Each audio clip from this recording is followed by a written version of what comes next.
After 5 years of saving, countless house viewings, and 3 failed offers, I finally held the keys to my dream home. The 2-story colonial sat on a quarter-acre in Oak Ridge Estates, a well-established neighborhood with tree-lined streets and manicured lawns. What truly sold me on the property was the backyard. A spacious deck overlooked a crystal blue swimming pool, surrounded by privacy hedges and a charming stone patio. In the back corner of the yard, a wooden gate provided direct access to the community nature trail that wound through a wooded preserve behind the development. The previous owners had maintained everything meticulously. The pool sparkled under the sunlight, its pump and filtration system recently upgraded. The gate had a secure lock but allowed me convenient access for morning jogs without having to walk around the entire neighborhood. It felt like I had discovered a perfect balance between privacy and community connection. During my first week, neighbors stopped by with welcome baskets and friendly introductions. The Johnsons from across the street brought homemade cookies. The elderly couple next door offered gardening tips for maintaining the hydrangeas. Everyone seemed genuinely pleased to have new blood in the neighborhood.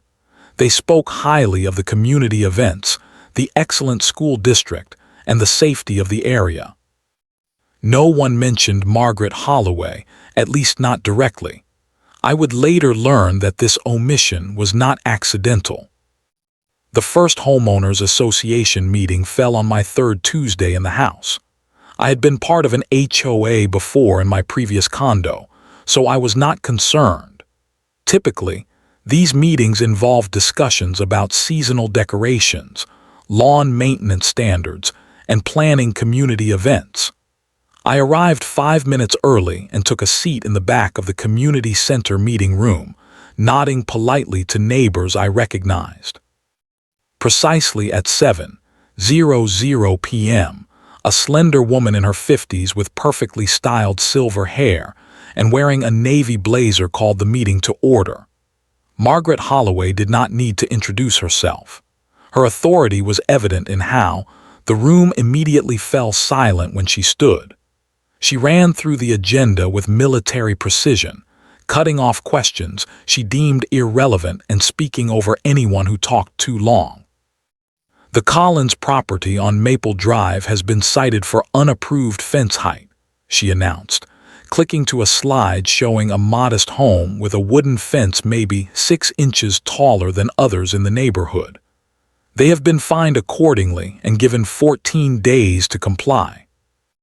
The young couple in front of me exchanged nervous glances. I later learned they were the Collins family, and they had built the fence taller specifically to accommodate their special needs child.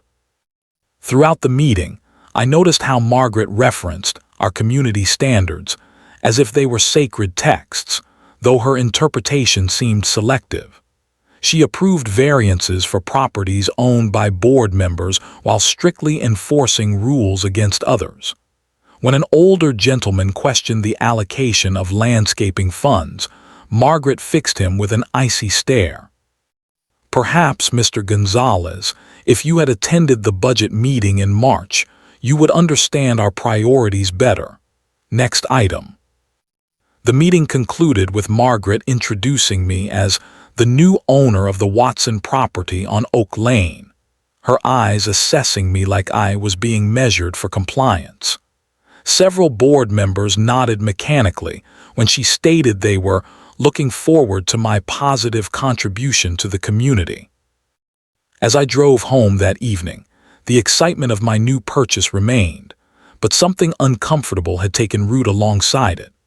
I could not identify it precisely then, but looking back, it was the first shadow of what would become a full-blown property rights nightmare.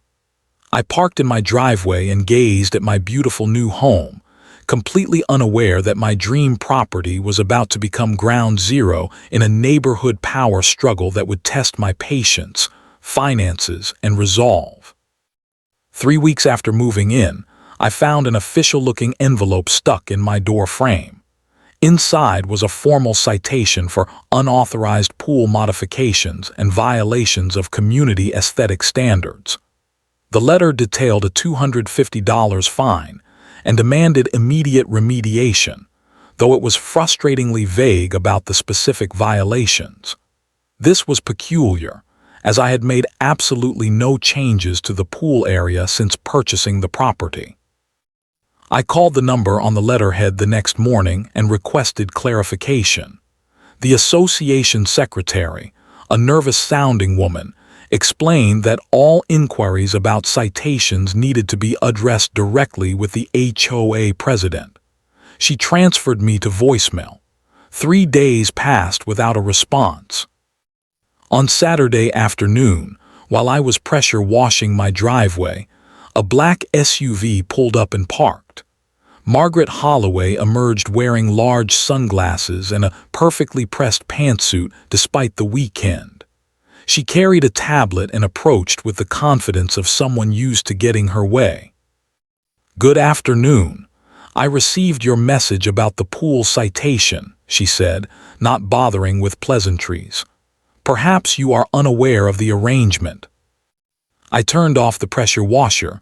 "What arrangement?" Margaret removed her sunglasses and looked at me with practiced patience, as if explaining something to a particularly slow child. The Watson Pool has traditionally been considered a community amenity during summer months. The previous owners allowed neighborhood access between June and September as part of our Shared Resources initiative. My confusion must have been evident because she continued without prompting.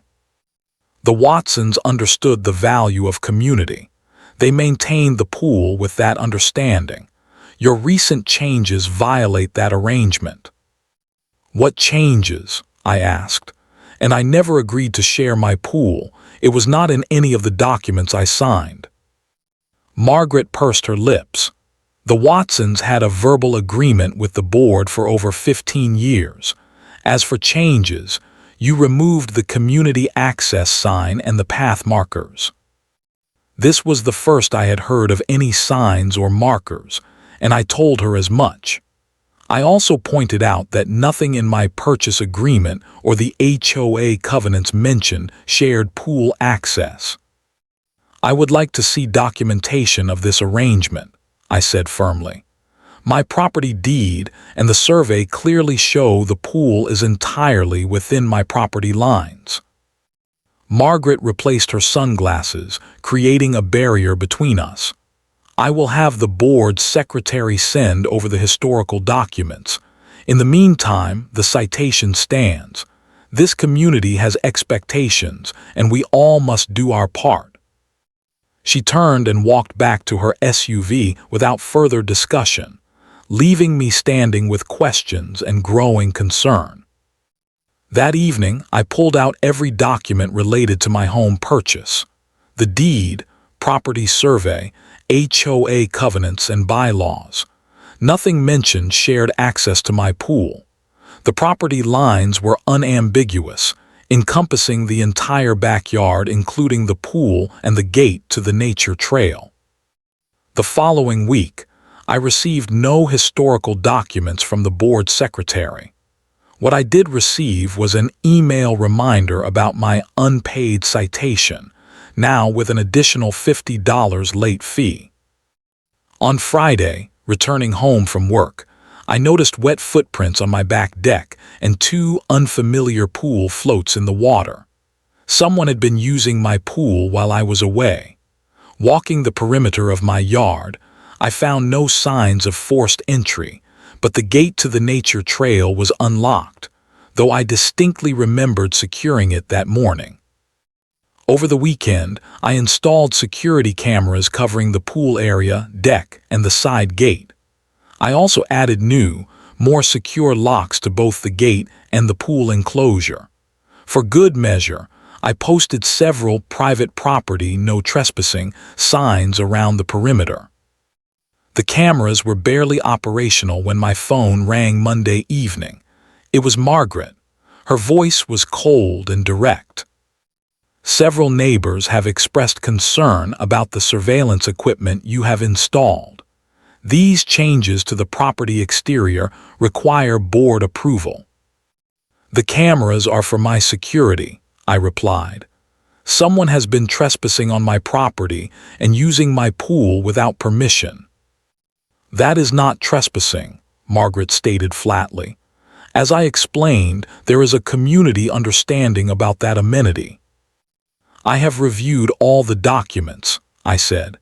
There is no legal basis for anyone to enter my property without permission.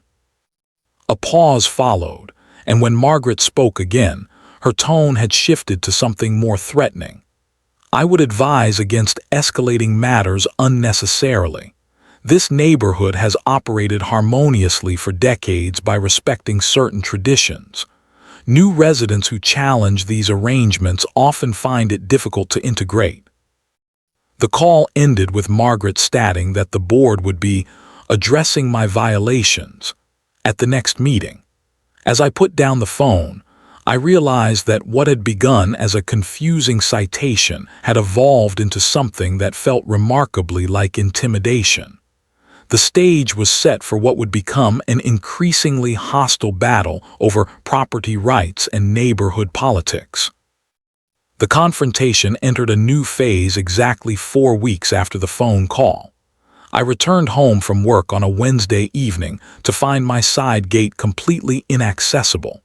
Massive decorative boulders and dense, thorny bushes had been strategically placed along the fence line, blocking all access to my gate.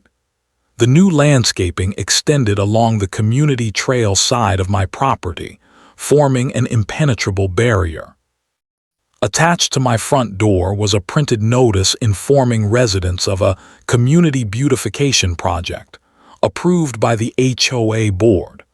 The notice blandly described enhancement of the nature trail experience through strategic landscaping and habitat creation. No mention was made of the fact that this enhancement completely blocked access to my private gate.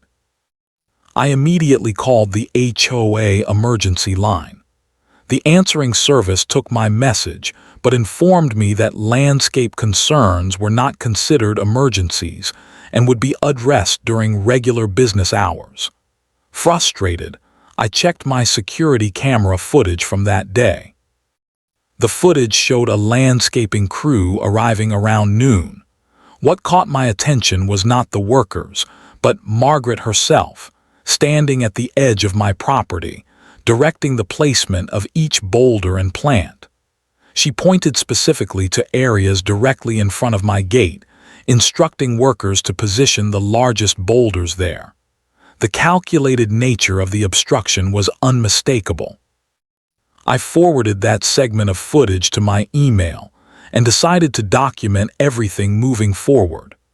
The next morning, I took detailed photographs of the blockade from multiple angles, making sure to capture how it specifically targeted my gate access while leaving other sections of the trail relatively unchanged.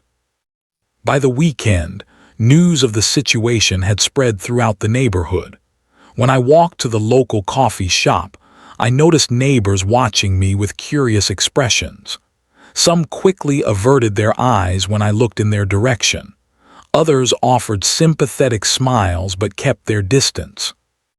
While waiting for my coffee, a man I recognized from the HOA meeting approached. He introduced himself as David Chen and spoke in a hushed tone.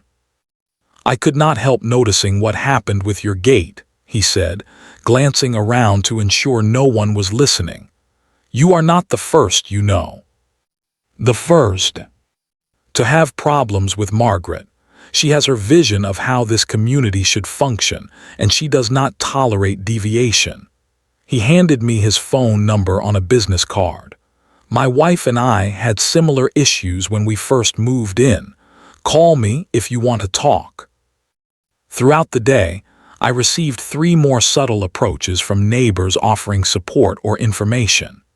Each seemed genuinely concerned but equally cautious about being observed, showing sympathy.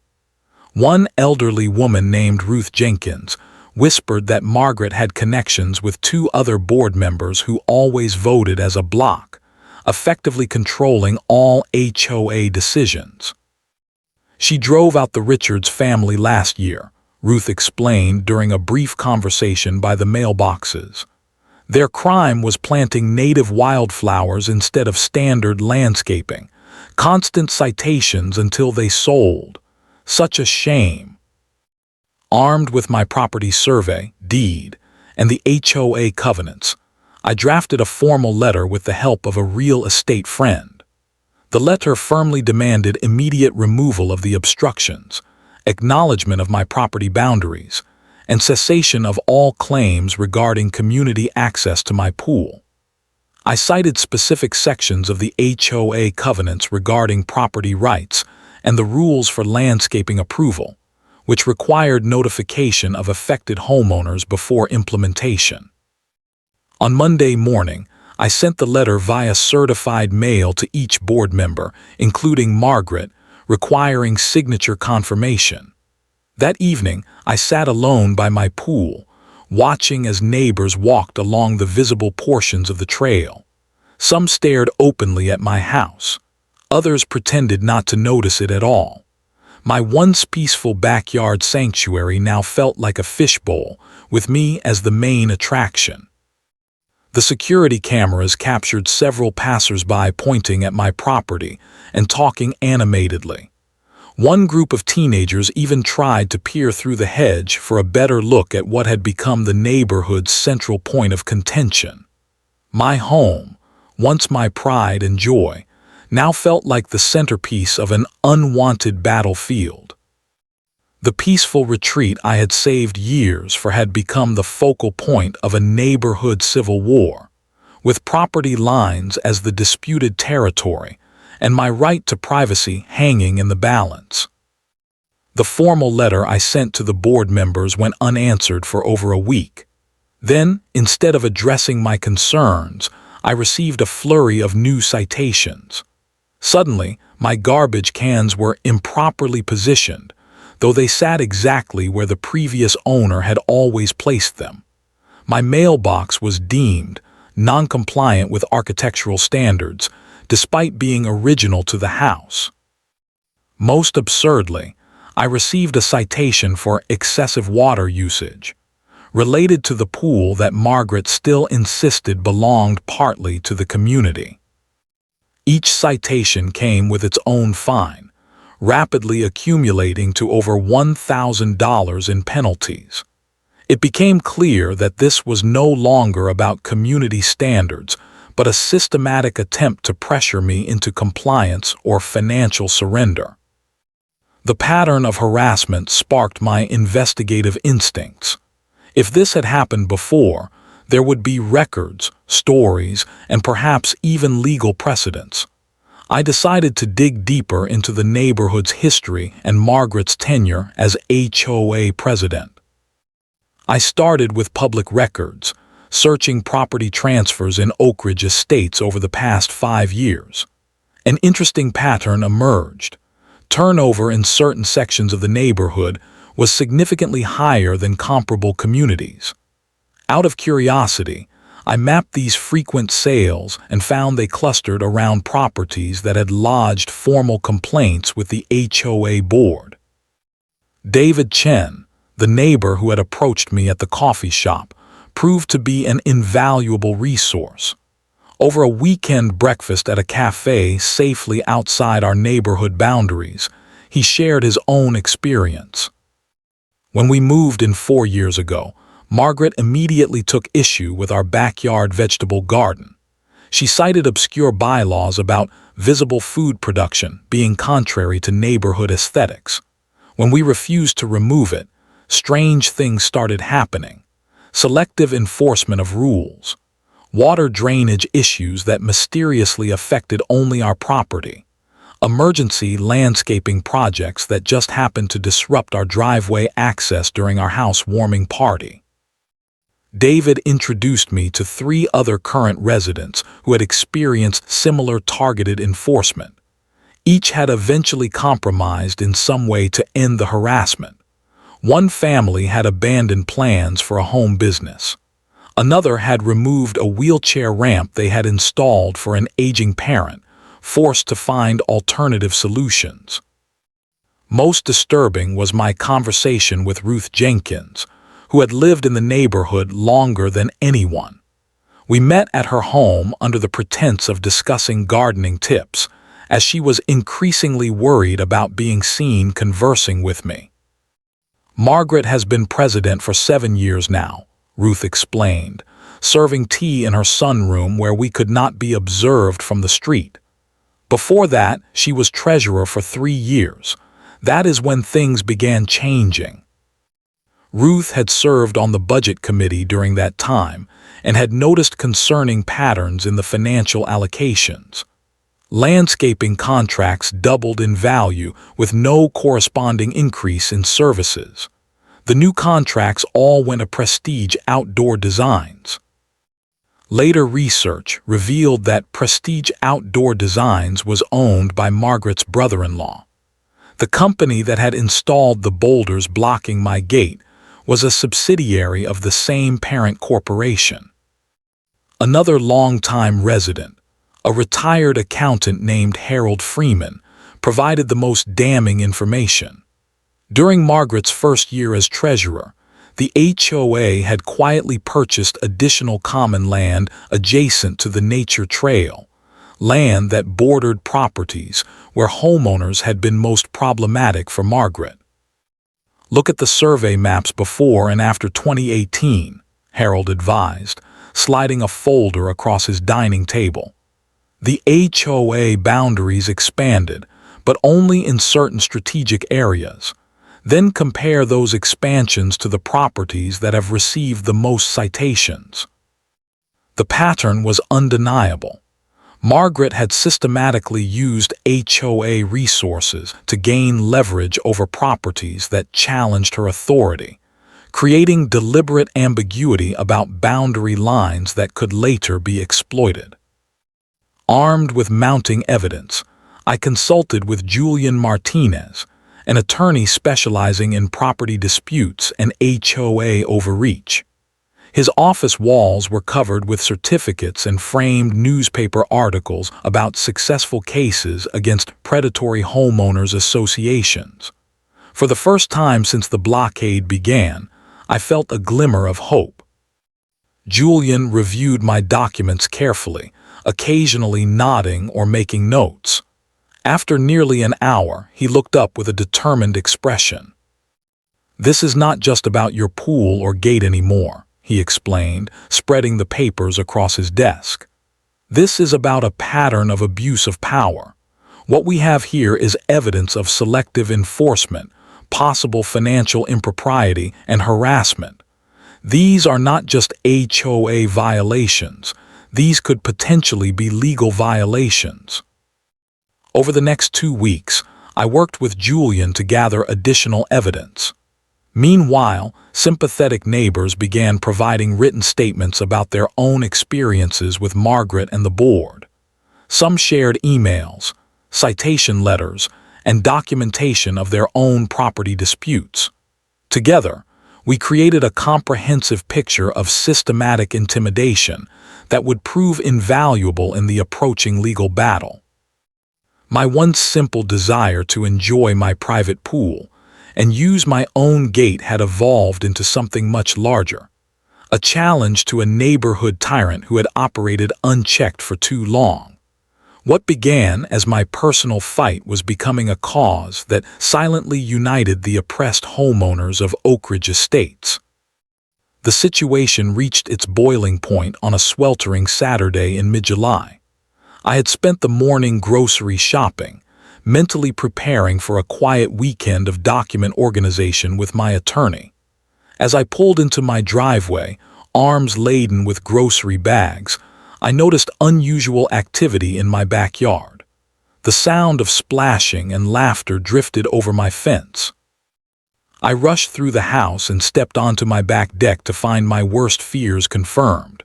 3 families, complete strangers to me, had set up chairs around my pool. Children splashed in the water while adults lounged on towels spread across my deck. A small portable cooler sat open, drinks and snacks arranged beside it. My recently installed "No Trespassing" signs were clearly visible yet completely ignored. For a moment I stood frozen in shock. Then, finding my voice, I addressed the group firmly but politely. "Excuse me, this is private property. You are trespassing, and I must ask you all to leave immediately."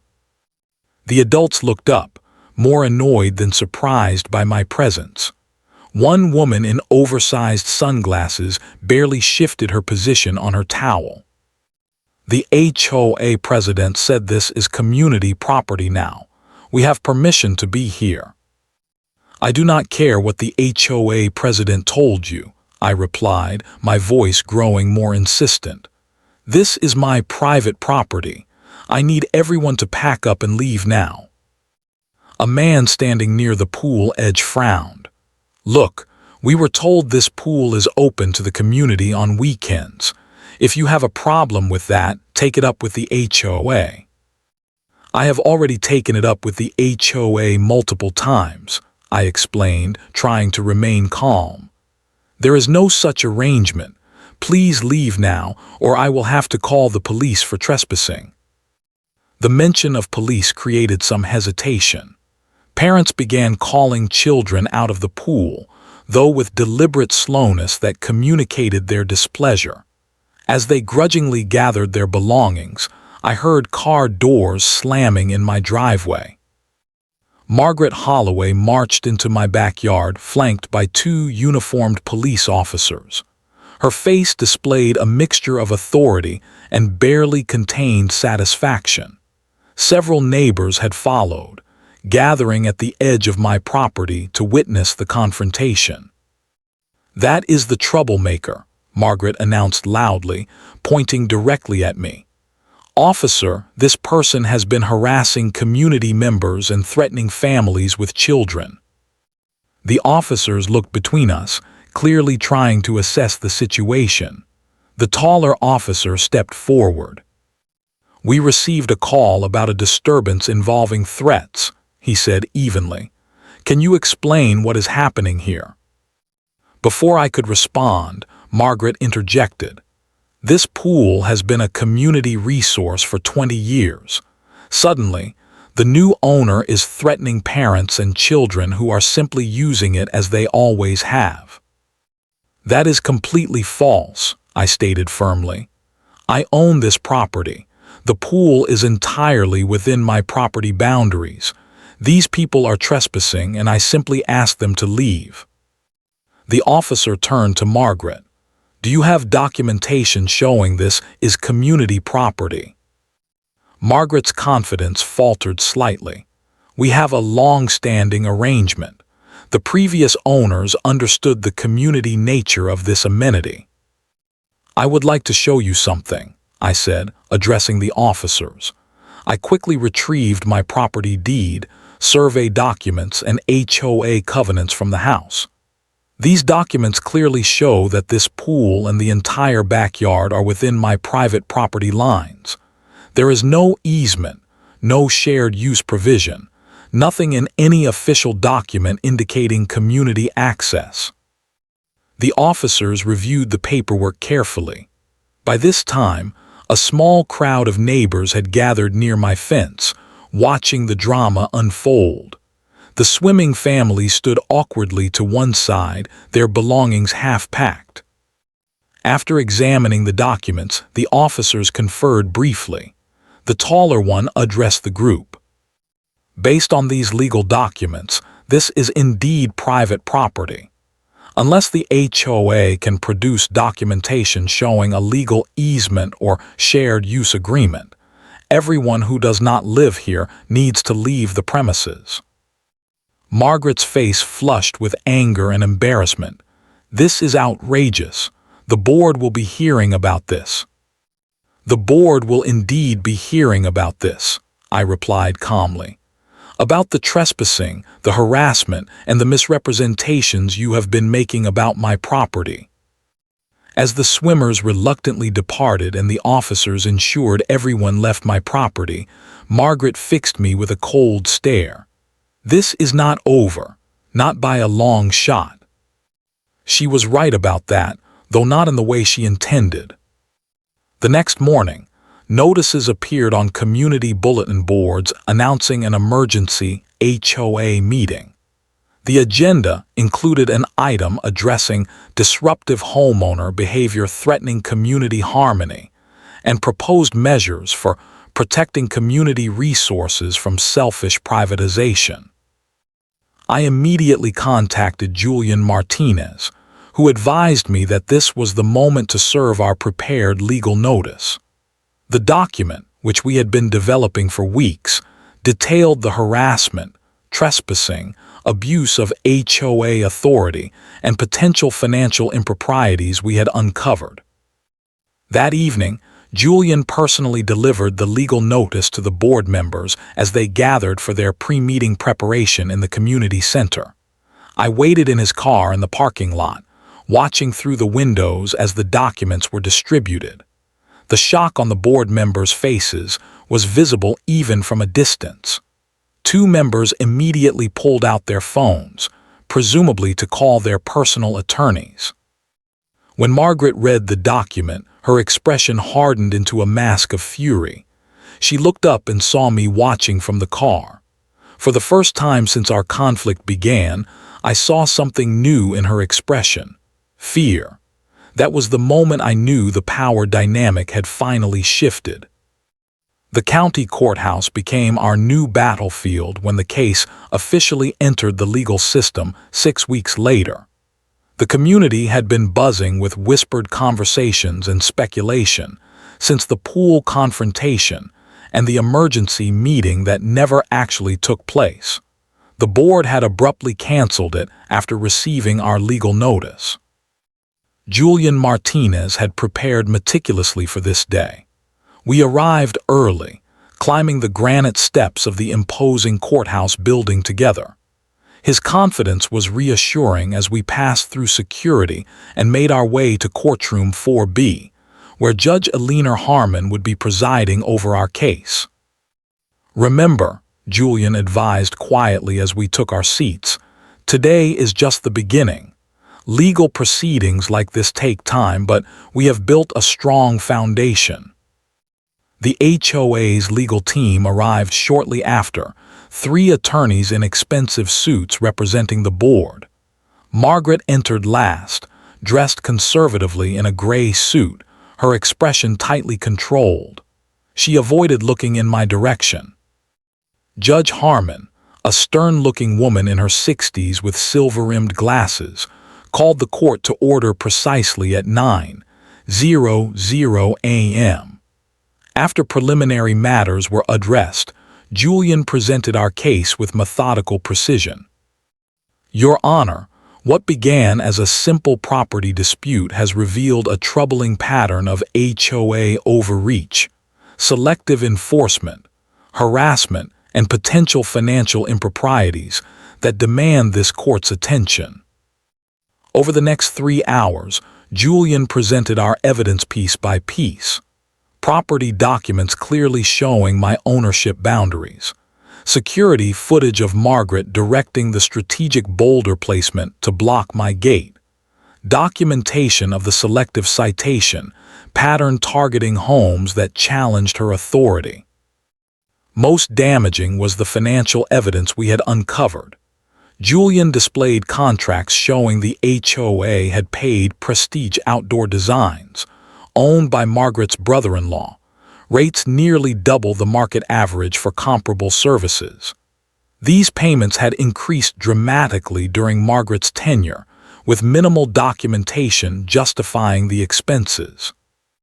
The board approved a $45,000 beautification project that just happened to directly target my client's property access, Julian explained, showing the board meeting minutes alongside photos of the blockade. No competitive bids were sought. No affected homeowners were notified as required by the HOA's own bylaws. The HOA's attorneys objected repeatedly, claiming the financial matters were beyond the scope of a property dispute case. Judge Harmon overruled them each time. The court finds these financial matters directly relevant to establishing motive and pattern, she stated firmly. Please continue, Mr. Martinez. Most powerful were the testimonies from former homeowners who had experienced similar treatment. Michael and Sarah Richards described how citations and fines had forced them to sell their home of 12 years after they installed a natural garden using native plants. We received 27 citations in 3 months, Michael testified. When we finally gave up and put our house on the market, the citations mysteriously stopped. As the proceedings continued, several current board members appeared increasingly uncomfortable. During a recess, I overheard 2 of them in heated discussion with their attorney.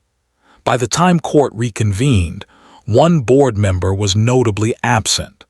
We later learned she had submitted her resignation that very hour. The HOA's defense strategy centered on claiming long-standing neighborhood traditions and verbal agreements with previous owners. Their attorney presented affidavits from several residents supporting the community pool access claim. However, under cross-examination, each admitted they had no documentation of any formal agreement. So to be clear, Julian asked one witness, you never saw any written agreement, never signed any document, and never participated in any official vote regarding access to my client's pool. Well, no, the witness admitted, but everyone just knew that was how it worked. By the 3rd day of proceedings, 2 more board members had resigned their positions. The remaining members looked increasingly concerned as financial documents were examined in greater detail. Margaret maintained her composure throughout most of the proceedings, though her testimony revealed cracks in her carefully constructed narrative. The turning point came during her cross-examination, when Julian presented evidence that directly contradicted her earlier testimony about the landscaping project approval process. Mrs. Holloway, you stated under oath that the full board approved the boulder placement after reviewing multiple design options. Yet these minutes from the actual meeting show no such discussion or vote. How do you explain this discrepancy? Margaret's face flushed. Those minutes are incomplete. There was additional discussion.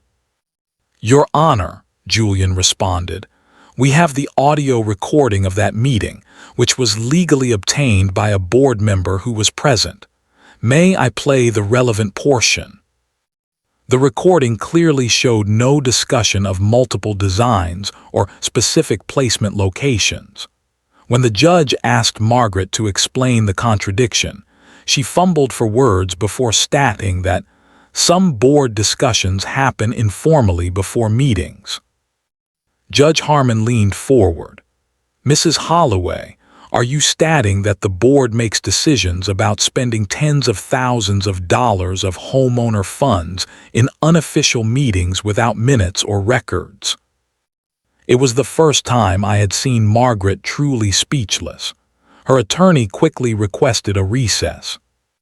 By the end of the first week of proceedings, Judge Harmon had issued preliminary rulings that consistently favored my position on property boundaries and rights.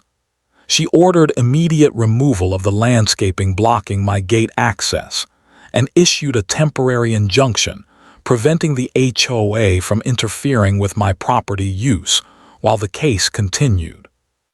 For the first time since this conflict began, I felt truly vindicated. The power dynamic had shifted decisively, and the neighborhood tyrant who had ruled through intimidation was finally facing consequences for her actions.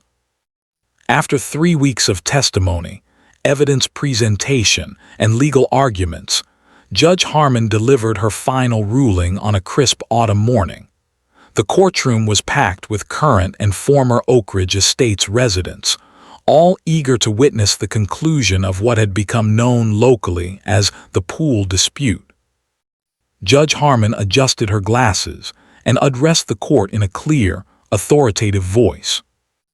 After careful consideration of all evidence presented, this court finds in favor of the plaintiff on all counts. The property rights of the plaintiff have been willfully and systematically violated. The Oak Ridge Estates HOA exceeded its authority in numerous instances and operated in a manner inconsistent with its own governing documents. She continued with specific findings regarding property boundaries, the improper blockade of my gate, and the false claims about community pool access. Then she turned to the more serious matters of HOA governance. Most concerning to this court is the evidence of selective enforcement targeting specific homeowners, the lack of transparency in financial dealings, and the apparent conflicts of interest in contract awards. These actions represent a fundamental breach of the fiduciary duty owed to all association members. Judge Harmon then delivered her orders. The HOA was required to immediately remove all landscaping blocking my gate access, issue a formal acknowledgement of my property boundaries, and cease all claims regarding community access to my pool. Additionally, Margaret Holloway was removed from her position as HOA president and barred from serving on the board for a period of 10 years. Most significantly, Margaret was ordered to personally pay damages of $75,000 for her role in the harassment campaign and property rights violations. The judge determined that she had acted outside the scope of her authority as board president and could not shield herself behind the HOA's corporate structure. This court finds that Mrs. Holloway's actions were not taken in good faith execution of her duties, but rather represented a personal campaign against the plaintiff and other homeowners who challenged her authority. As the judge concluded her ruling, I felt an overwhelming sense of relief and vindication. Looking around the courtroom, I saw similar expressions on the faces of other residents who had suffered under Margaret's reign. Margaret herself sat stone-faced, staring straight ahead as her attorney whispered urgently in her ear. The aftermath of the ruling transformed Oak Ridge Estates.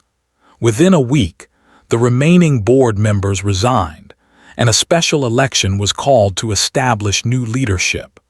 Temporarily, a court-appointed administrator oversaw HOA operations to ensure continuity of essential services like landscaping and facility maintenance.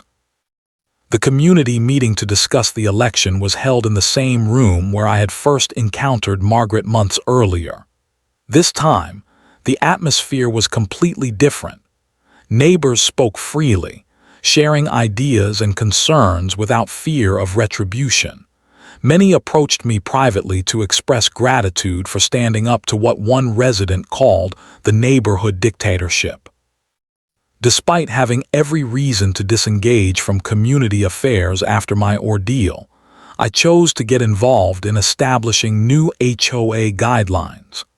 Working with a committee of diverse homeowners, we drafted explicit protections for property rights, transparent financial procedures, and checks on board authority. The new guidelines included requirements for competitive bidding on all contracts over $5,000, mandatory disclosure of any personal or family relationships with vendors, and clear procedures for addressing homeowner concerns before issuing citations. Most importantly, we established an independent review committee consisting of homeowners not serving on the board to evaluate complaints about selective enforcement.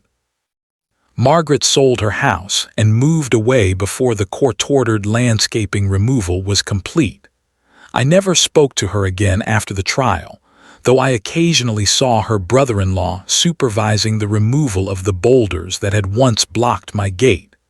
The irony was not lost on me or my neighbors. 6 months after the court ruling, Oak Ridge Estates held its first community gathering under new leadership. The event took place in the community center parking lot on a perfect spring afternoon. Children played games on the grass, while adults discussed neighborhood improvements with genuine enthusiasm. Several neighbors approached me during the event, including David Chen and his wife. "You know, we almost sold our house last year," he confided. "The constant battles with Margaret had exhausted us. We are so grateful you had the courage to fight back." Ruth Jenkins, now serving on the new Financial Oversight Committee, brought me a plate of her famous lemon squares. "This neighborhood feels like a community again," she said, smiling. "People actually talk to each other now instead of whispering behind closed doors." Later that summer, I hosted a small gathering beside my pool, now clearly understood to be private property, but occasionally shared through proper invitation. The children of several neighbors splashed in the water while their parents and I discussed plans for a community garden on the genuine common ground near the playground.